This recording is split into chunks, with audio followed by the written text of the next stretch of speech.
So an article titled "Our Dreams Are Burning. The literal and metaphorical fires ravaging our nation may yet inspire fruitfulness" was written at the weekend by Doctor Bhedlindaba VVO Mkhize, reflecting on the life of the late Anglican Archbishop Desmond Mpilo Tutu and linking that to the fires that damaged the Parliament building last week. Dr. Mkhize, who is an African spiritual philologist and founder of Umsamo Institute, wants to make a case for the use of the African belief systems in the spiritual healing of the country. He joins us now via Zoom.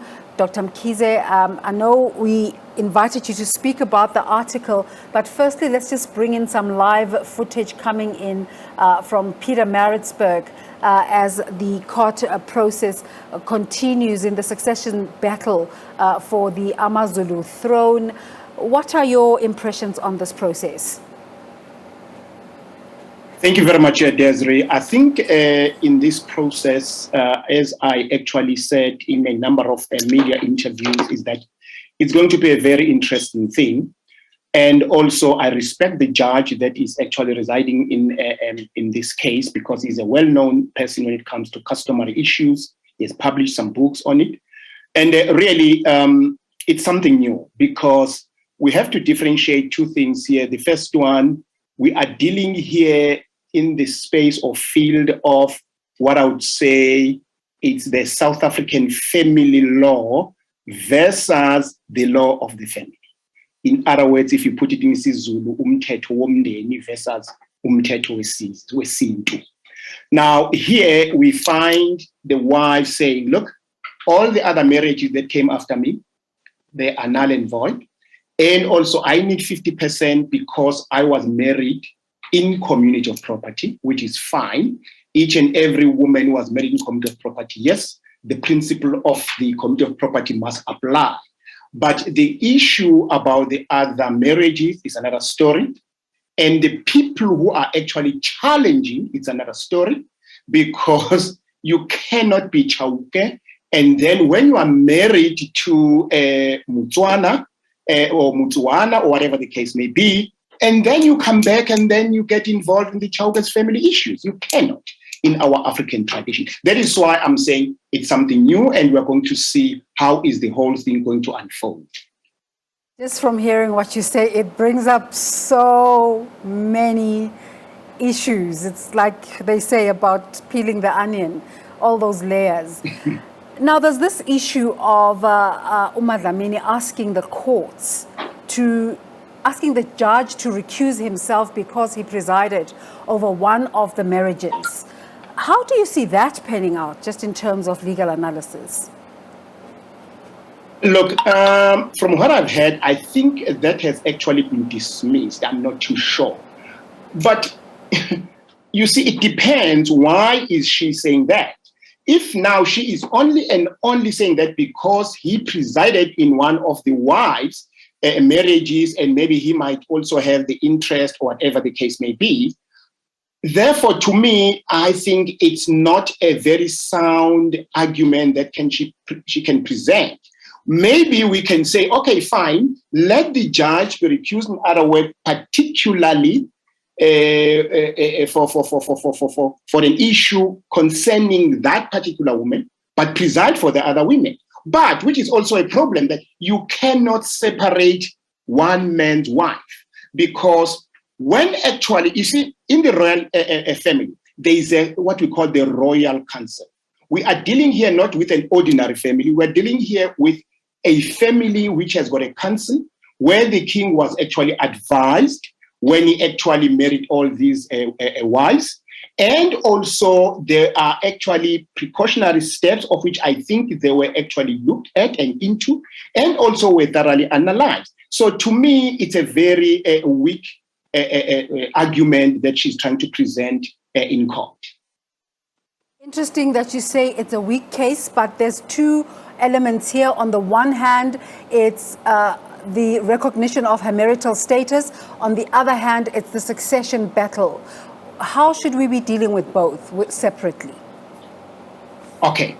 As I mentioned earlier on, she is married. She is a wife, a recognized wife. But let's note this. In South Africa today, there are two. You see, if you look into marriage, there is what we call the civil union, the civil marriage, and also we look into the customary marriage. Now, she says she was married in civil marriage. What about customary marriage? In other words, was that done? Because in our case, if that traditional wedding was never done, therefore she's a half-baked cake.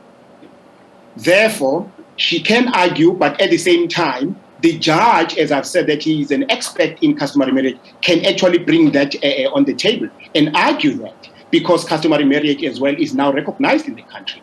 Now, coming to the succession, you see, the succession to me, it's a very weak thing, because Mrs. Zulu has been presented. Mrs. Zulu was born by a wife who was actually paid lobola by the nation, which is the norm, that the child that actually takes over from the father is the one that is coming from the mother who was actually paid lobola by the nation. That is known. What they are disputing now, I don't know. That's the first thing. The second thing, let's say, for argument's sake, they are saying, we don't want Mrs. Zulu, but we want, for an example, so and so, or Simagate, as they are saying. Now, it will depend, who is he in the family? Was his mother married to the king traditionally and in full way, or was he never married? Because remember, we as African people, we've got a child which we call umlanjwana, a child where the mother and the father never got married. But that child took the surname of the father, which is wrong. But also where the mother and the father was actually married, but the lobola not paid by the nation. And secondly, that particular mother was actually never involved in the family through the customary and traditional ways. That is another issue when it comes to the succession. Yeah. So I'm going to ask you this question, and I don't really know how to structure it, but I'm here sitting with you talking about this very important national issue. And she argues in court that these other marriages took place without her permission. She argues that she was coerced into this situation. Now, just globally and in South Africa in the 21st century, the issue of patriarchy and its problems is a constant conversation. Is it fair to factor in this conversation into this process? It is not, Mikey. I will be honest with you. Okay. Let's say for argument's sake, let's say for argument's sake, yes, it is supposed to be that. But why was she quiet for 40 years? If I'm not mistaken, she has been in this marriage for 40 years with this other wife. Why now?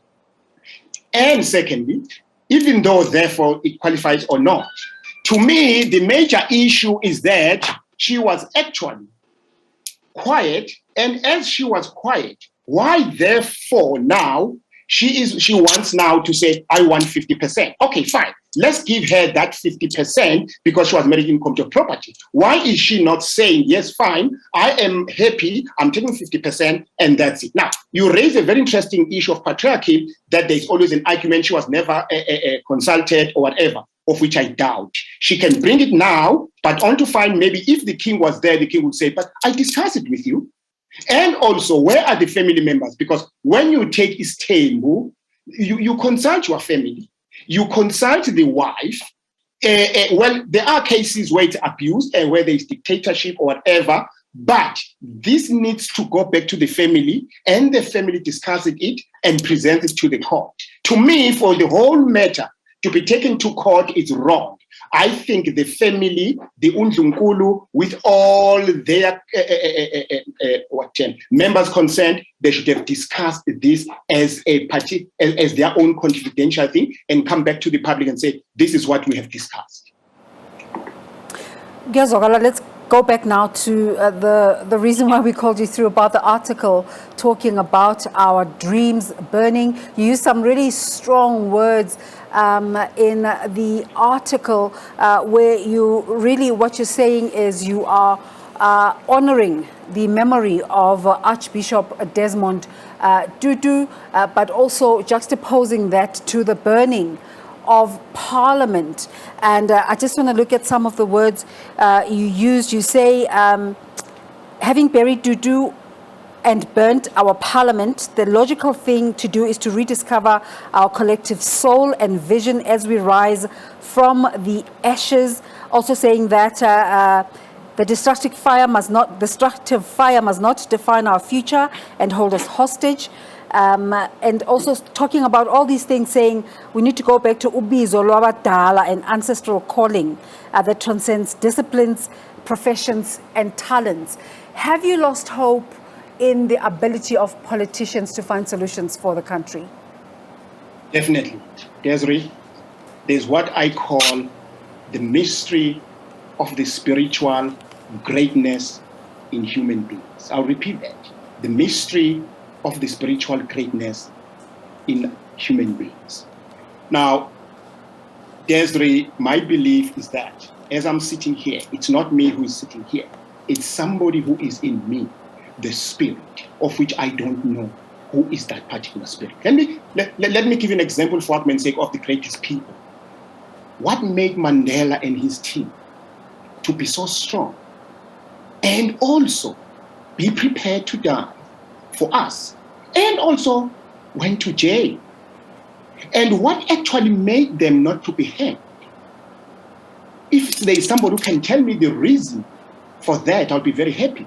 It means that somehow it was not themselves who were actually fighting. It was somehow their greatest fathers, their greatest mothers who were in them.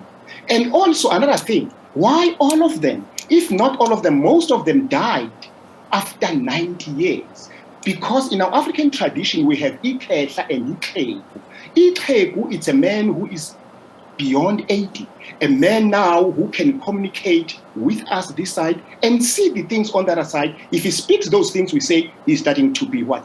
Mad, or he's starting to have a dementia. Now, I looked into Ubaba Tutu.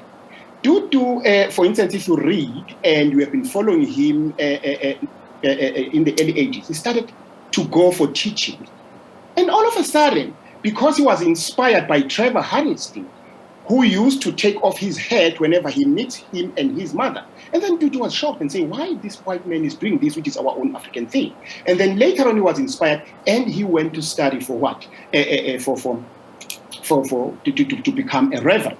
Now, what is actually surprising about Tutu here is that when he became a reverend, a priest, he didn't only preach the word of God, but he actually thought that, no, I've been empowered somehow or by a person who is in me to go and take this tool of religion to come back and not fight, but bring forward the issues actually of what? Of separate development, issues of actually seeing other people suffer. Because if you look into Tutu when he died, he was actually not embraced by African people, but by all people in the world, both Indians, whites, coloreds, blacks, and so on. To me, that is the mystery of the spirit that is in him. Now, looking into the parliament, take the parliament where we are coming from. A number of things have happened in the parliament. Verwoerd was assassinated in the parliament. We never cleansed it. A number of things happened in the parliament. Different policies were made in the parliament. Nothing was actually done in terms of cleansing. We understand, I didn't put it in that article, but it's in one of my articles I published in one of the isiZulu newspapers, the issue of Khotso Setunza, where Verwoerd, D.F. Malan, J.G. Straydom, they went to him. It is categorically stated that Verwoerd took some motive from Khotso Setunza. Now, what was that motive for? If it was used in the parliament, why didn't we cleanse that? So now coming back to what you are saying about the issue of our politicians. My problem with our politicians, all of them, when they took over, they came in as if they were Ebenezer. They came in as if no one is born from the rural areas. They came in as if no one knows his cultural tradition. No one speaks about Isintu tradition. Give me one president in this country from Mandela who has actually stood up in parliament and spoke about Isintu, the tradition, the values. Thabo Mbeki said, I'm an African. He ended there. So therefore, I was saying, look, before we lose hope, before we actually mourn, let's try to go back. Let's not engage in academic and intellectual discussions. Let's go back to the grassroots discussions. What went wrong? What happened? Of which the politicians are refusing to do day by day and day by night. So something interesting you say here, you say, just in relation to the fire, this is not because of nostalgia or romantic attachments some citizens have towards an old colonial building. It's because what has been burnt or is still burning, metaphorically speaking, as our collective dreams are also going up in smoke.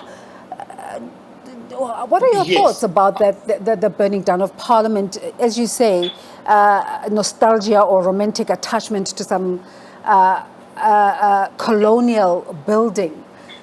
How do you speak to the conversation of Parliament being moved from Cape Town to elsewhere in the country? Look, there's a difference between cleansing something and moving.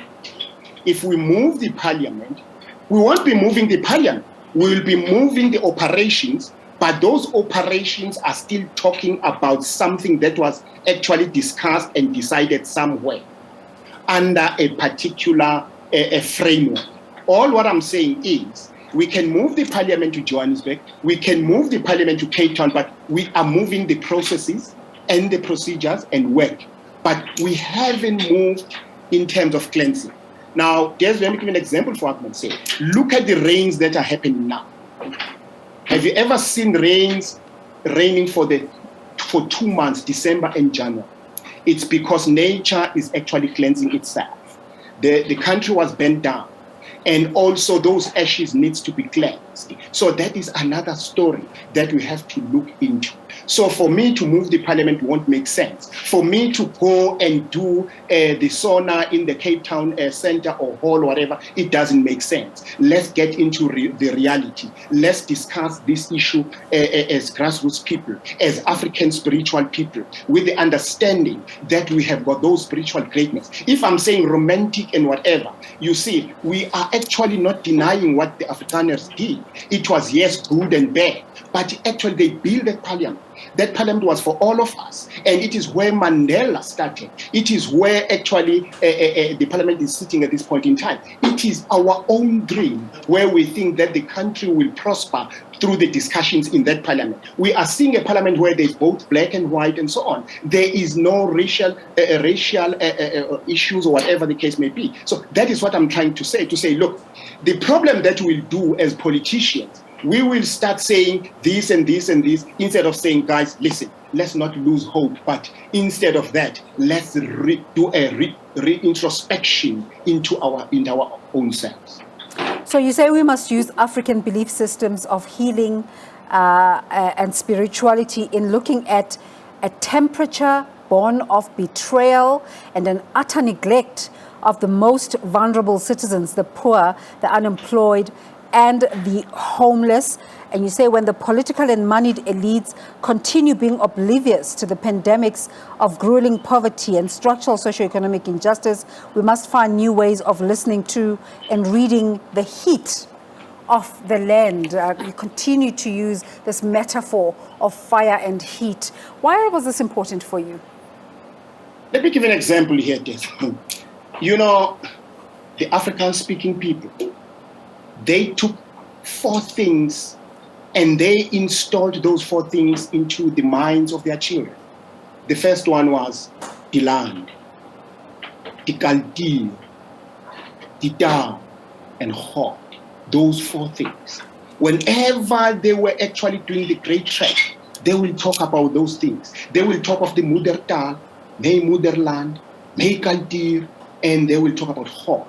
we as African people, what are we preaching to our children? That is why if you say African belief systems, people mustn't misunderstand me by saying African belief systems. I'm talking about black people. No, even white people who were born here, the Africans, the English, whoever, they are Africans. So let's combine. Let the African speaking people and say, that is the Manir who owns a Yedenge.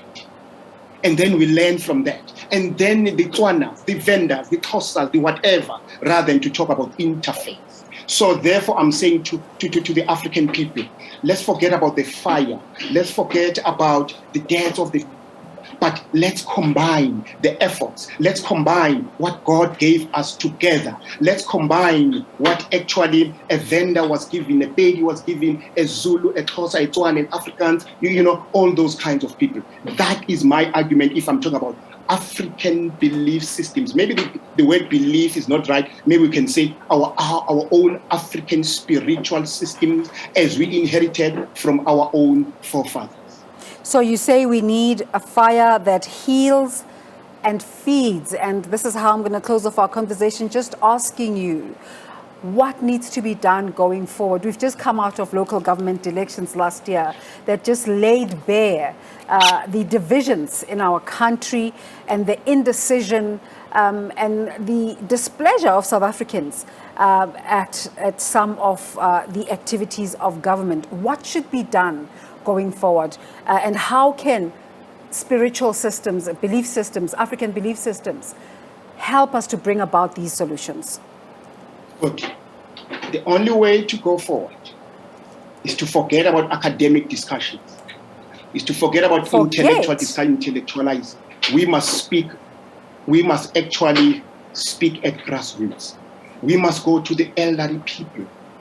Can you imagine what Mandela would have said today if the parliament banned as an old person, of which I call him, he was eating? Can you believe of the elderly women who were actually born with Mandela? What would they say today? Can you believe about the elderly African women, about the English-speaking women? Let's go back and say, let's consult and be deeper and say, yes, we have applied what we actually gained from the urban or whatever intellectual world, books and so on. Let's now sit down and say, who are we? Now, coming to the spiritual issue, let's actually start respecting and diagnosing the so-called the mystery of the spiritual greatness in people and individuals, rather than to sideline them and actually criticize them. Dr. Mkhize, thank you so much. There's so much we could talk about, but obviously not possible in a television conversation. But thank you so much for your time this morning. Thank you. Dr. Bhedlindaba VVO Mkhize is the founder and president of Umsamo Institute, just bringing the belief system and spiritual conversation into the conversation about the country's socio-political situation.